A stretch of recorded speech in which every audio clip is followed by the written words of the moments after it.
کربلا میں حضرت عباس کا مزار آپ دیکھا،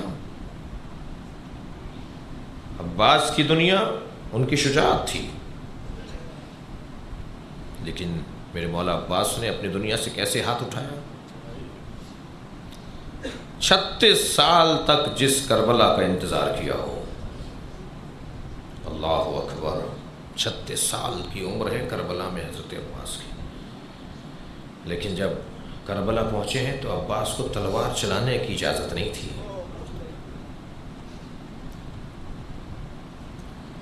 جب 2 محرم کو قافلہ کربلا میں پہنچا ہے، امام حسین نے کربلا کی زمین کی قیمت ادا کی ہے اور حضرت عباس سے فرمایا کہ آپ خیمے لگا دو، اور جب حضرت عباس نے خیمے لگائے ہیں نہر کے کنارے، اپنی جگہ تھی نا، اپنی جگہ خریدی تھی، یہ کسی اور کی زمین پہ تو نہیں ہے، تو 4 محرم کو شمر کا لشکر آیا ہے، 2000 سوار لے کر آیا ہے، وہ 2000 سوار، اور اس نے آتے کے ساتھ ہی کہا کہ یہ ترائی سے خیمے ہٹائے جائیں، تو حضرت عباس نے اپنی تلوار نکال کے ایک خط کھینچا زمین پر اور فرمایا کسی میں دم ہے تو اس خط کو پھاند کے اس طرف آئے، اور عباس علمدار انتظار کر رہے ہیں کہ کون ہے جو اس طرف آ کر عباس سے مقابلہ کرے گا۔ مولا حسین نے حضرت عباس کے تیوروں کو محسوس کیا، جناب زینب کے خیمے میں چلے گئے، جناب فضہ کو جناب زینب نے بھیجا، حضرت فضہ نے آ کر کہا اے چھوٹی شہزادے تمہیں آقازادی زینب بلا رہی ہیں، تو حضرت عباس نے فرمایا کہ اماں جا کر کہیے کہ کچھ دیر میں خوشخبری لے کر آ رہا ہوں، میں ابھی انہیں بتاتا ہوں کہ میں کون ہوں۔ حضرت فضہ گئی ہیں، اب جو دوبارہ پلٹ کے آئیں تو انہوں نے ایک عجیب جملہ کہا عباس زینب کہتی ہیں تم آ رہے ہو یا میں آ جاؤں؟ بس یہ جملہ سننا تھا۔ جناب عباس نے اپنی تلوار کو نیام میں رکھا اور خیمے میں آ کر کیا دیکھا کہ حسین زینب کے برابر میں کھڑے ہوئے ہیں۔ امام حسین کو دیکھ کر فرمایا مولا آپ چاہتے ہیں کہ خیمے ہٹا دوں؟ حضرت نے فرمایا ہاں عباس ہم چاہتے ہیں خیمے ہٹا دیں۔ حضرت عباس نے جا کے اپنے ہاتھ سے خیمے ہٹا دیے۔ نقان صاحب فرماتے ہیں جب 9 محرم کو پہلا حملہ ہوا ہے نا یزیدی لشکر کی طرف سے، تو جتنے خوش حضرت عباس دکھائی دیے کوئی اور نہیں تھا۔ گھوڑا دوڑائے ہوئے آئے، امام کے خیمے کے قریب گھوڑے سے اترے، اذن دخول مانگ کر امام کے خیمے میں گئے اور کہا مولا آپ کہتے تھے پہل ہمیں نہیں کرنی، دشمن نے پہل کر دی ہے، اب میں بتاؤں کہ میں کس کا بیٹا ہوں، اب میں انہیں بتاؤں کہ میں کس کا نوکر ہوں، میں کس کا خادم ہوں۔ امام نے فرمایا عباس اپنی تلوار ہمیں دو۔ عجیب انداز ہے، امام نے فرمایا عباس ہمیں اپنی تلوار کو، تلوار رکھ لی حضرت عباس کی اور فرمایا جاؤ 1 رات کی مہلت لے کر آؤ۔ اللہ اکبر، میں کہوں گا مولا امام حسین سے مولا کسی اور کو بھیج دیا ہوتا، لیکن اگر عباس کو حسین نہ بھیجتے تو آج کربلا میں امام حسین کے مزار کے ساتھ عباس کا برابر کا مزار کیسے ہوتا؟ جناب عباس کا جو مقام اور عظمت ہے وہ انہی باتوں کی وجہ سے تو ہے کہ ایک مرتبہ حضرت عباس گئے ہیں پسر سعد کے خیمے کے قریب اور کھڑے ہو کر کہا کہ مجھے فرزند زہرا نے بھیجا ہے، وہ کہتے ہیں کہ جنگ 10 محرم کو کرو، 9 محرم کو جنگ نہ کرو۔ تو پسر سعد نے آواز دیا کہ میں اپنے لوگوں سے مشورہ کر کے بتاؤں گا۔ اب میں کہتا ہوں یہی رونے کے لیے بہت ہے کہ کوئی عظیم ترین فرد کسی کمزور سے کچھ مانگے، جی اس نے کہا میں مشورہ کر کے بتاؤں گا۔ مختلف سپہ سالاروں سے مشورہ ہوا، ایک جو ابن جمون نامی ایک شخص ہے جو بصرے کا رہنے والا ہے، جو سالاروں میں سے ہے یزیدی لشکر میں، وہ کہتا ہے اے پسر سعد، اے عمر ابن سعد، اگر ترک اور دیلم کے غلام بھی ہم سے کہتے ہیں نا کہ 1 دن کی مہلت دے دو تو ہمیں دے دینا چاہیے تھی، یہ فرزند زہرا ہے، یہ نبی کا نواسا ہے جو ہم سے کہہ رہا ہے کہ 1 دن آگے بڑھا دو، 1 دن آگے بڑھا دو جنگ۔ پسر سعد باہر آیا اور آ کر آواز دی اے عباس علی ہم نے جنگ عاشورہ کو کرنی ہے، جاؤ، ہم نے جنگ روک دی۔ اب حضرت عباس لوٹ کر تو واپس آ گئے، مگر کیفیت کچھ بدلی سی ہے۔ جب روز عاشور نمودار ہوا اور ایک مرتبہ شہادتوں کا سلسلہ شروع ہوا تو حضرت عباس امام کے ساتھ ساتھ لاشیں اٹھا کے لاتے رہے۔ ایک ایسا وقت آیا کہ امام کے سامنے آ کے کھڑے ہو کے کہتے ہیں، جملہ سنیں گے، امام کے سامنے آ کے کہتے ہیں مولا مجھے مرنے کی اجازت دے دی جائے۔ تو ایک مرتبہ امام حسین نے فرمایا عباس تم ہمارے لشکر کے سالار ہو، تو علامہ مجلسی لکھتے ہیں کہ یمیناً اور یسارا حضرت عباس نے دائیں بائیں دیکھ کر کہا وہ لشکر کہاں ہے جس کا میں سال آ رہا ہوں؟ اسی اثنا میں خیمے کا در پردہ ہٹا اور سکینہ باہر آ گئی. بی بی کے ہاتھ میں چھوٹا سا مشکیزہ ہے اور بی بی نے آگے بڑھ کر بابا کا دامن پکڑ کے کہا بابا میرا بھائی علی اصغر پیاسا ہے. بابا چھوٹے چھوٹے بچے پانی مانگ رہے ہیں، پانی کی سبیل کیجئے. امام نے اسی وقت مشکیزہ لے کے حضرت عباس کے حوالے کیا، عباس ان بچوں کے لیے پانی لے کر آ جاؤ.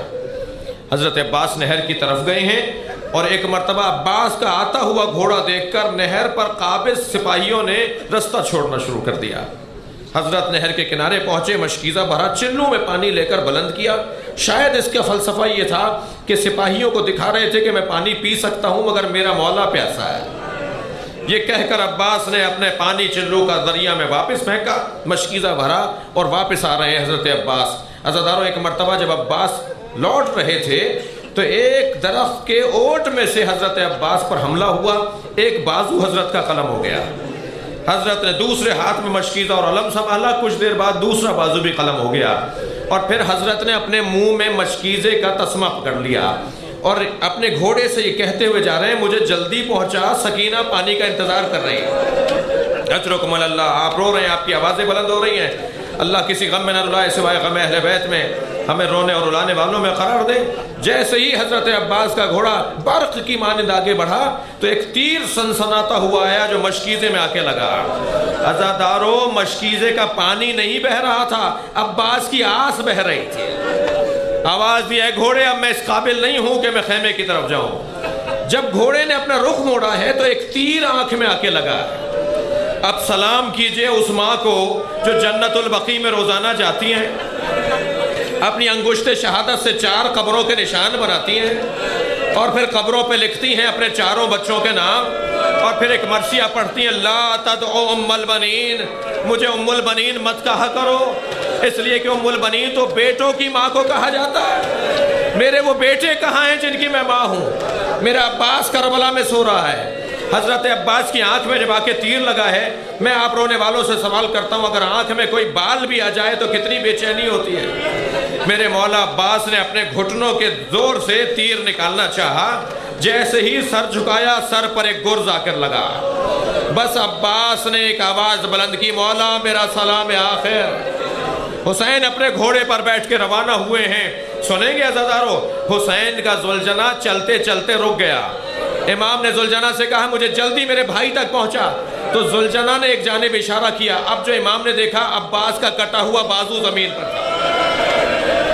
امام گھوڑے سے اترے، اپنے بھائی کا بازو اٹھایا ہے، گھوڑا پھر آگے بڑھا اور پھر اس نے رک کر دوسری جانب اشارہ کیا. امام نے جب اس جانب دیکھا دوسرا بازو کٹا ہوا نظر آیا. اب میں اپنے رونے والوں سے، اس مجلس میں رونے والوں سے سوال کرتا ہوں، اب آپ بتائیے امام حسین کے احساسات کیا ہوں گے؟ امام کے ذہن مبارک میں کیا رہا ہوگا؟ میرے بھائی کے بازو کاٹ دیے. حضرت عباس کے حرم میں ایک ذاکر نے یہ مصائب پڑھے جو میں پڑھ رہا ہوں، اور مجلس کے بعد وہ بستر خواب پر جب گیا، رات میں جب اپنے بستر پہ سونے گیا تو جناب زہرا اسے خواب میں نظر آئیں. کہنے لگی ہمارے عزاداروں کو عباس کے پورے مصائب سنایا کرو. اس نے کہا بی بی میں نے آج ہی عباس کے مصائب پڑھے، اجرکم اللہ، تھکیں گے نہیں. بی بی آج ہی میں نے عباس کے مصائب پڑھے. کہا نہیں، ہمارے رونے والوں کو بتاؤ کسی کے بازو نہ ہو اور وہ بلندی سے گرے تو وہ کیسے گرے گا؟ میرے عباس کے بازو نہیں تھے اور وہ زمین کربلا پر گرا. جب امام پہنچے ہیں نا حضرت عباس کے لاشے پر، تو حضرت عباس کے دونوں بازو قلم دکھائی دیے. قریب آ کر بیٹھ گئے، سر زانو پر لے لیا. حضرت عباس نے سر ہٹا دیا، امام نے پھر زانو پر لیا. عباس اپنا سر کیوں ہٹا رہے ہو؟ کہا مولا یہ شہزادوں کی جگہ ہے، مولا یہ سکینہ کی جگہ ہے. عباس کوئی وصیت ہو تو کرو.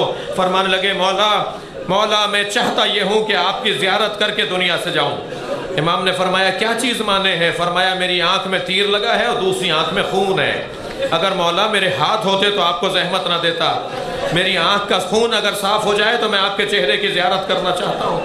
امام نے اپنی ابا کے دامن سے عباس کی آنکھ کا خون صاف کیا. حضرت عباس کی آنکھ کھلی، مولا کی زیارت کی. مولا نے فرمایا کوئی اور وصیت ہے؟ فرمایا میرا لاشا خیمے نہ لے جائیے گا. مقتل لکھنے والے کہتے ہیں کیوں منع کر رہے ہیں حضرت عباس؟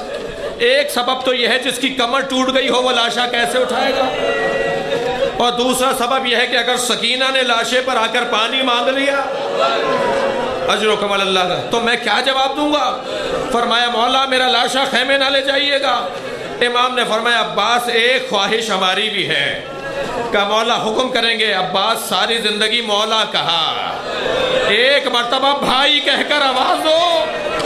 ایک مرتبہ عباس نے بھائی کہا، روح پرواز کر گئی، میرے مولا لاشا چھوڑ کر واپس آ گئے۔ علم لے کر خیموں کی طرف بڑھے۔ سکینہ نے بچوں کو آواز دی، اے بچوں آؤ، وہ دیکھو میرا چچا آ رہا ہے۔ میں نہیں کہتی تھی وہ پانی لے کر آئے گا، جب دیکھا کہ خالی علم آیا ہے، عباس نہیں آئے۔ اے سکینہ اب انتظار مت کرو، تمہارا چچا نہر پر سو گیا۔ یا حسین